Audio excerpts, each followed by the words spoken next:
Assalamualaikum warahmatullahi wabarakatuh. Saya Nabila Bulota dari kelas AS2A.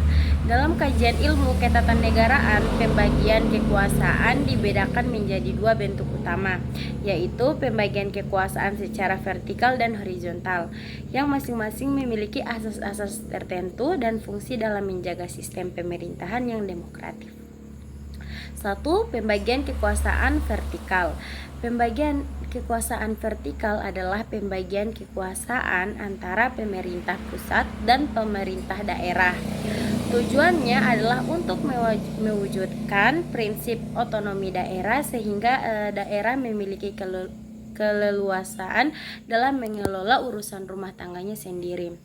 Asas-asas pembagian kekuasaan vertikal terdiri dari asas desentralisasi, yaitu pelimpahan wewenang dari pemerintahan pusat kepada daerah untuk mengatur dan mengurus kepentingan masyarakat sendiri, seperti dalam bidang pendidikan, kesehatan, dan infrastruktur lokal.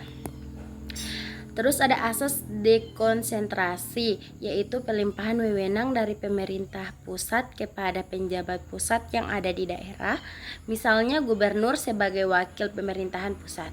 Terus ada asas tugas pembantuan, yaitu penugasan dari pemerintahan pusat kepada daerah untuk melaksanakan tugas tertentu, tetapi tetap di bawah kontrol pusat.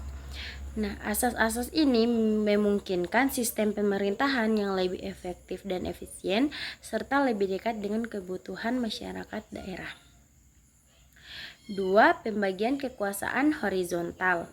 Pembagian kekuasaan horizontal merujuk pada pembagian kekuasaan antar lembaga negara yang sejajar kedudukannya, yaitu legislatif, eksekutif, dan yudikatif.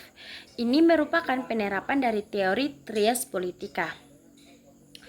Asas-asasnya antara lain asas pemisahan kekuasaan, separation of power, di mana masing-masing lembaga memiliki fungsi dan kewenangan yang berbeda agar tidak terjadi konsentrasi kekuasaan pada satu pihak. Terus asas check and balances, yaitu mekanisme pengawasan dan keseimbangan antar lembaga agar masing-masing lembaga dapat saling mengontrol dan mencegah penyalahgunaan kekuasaan.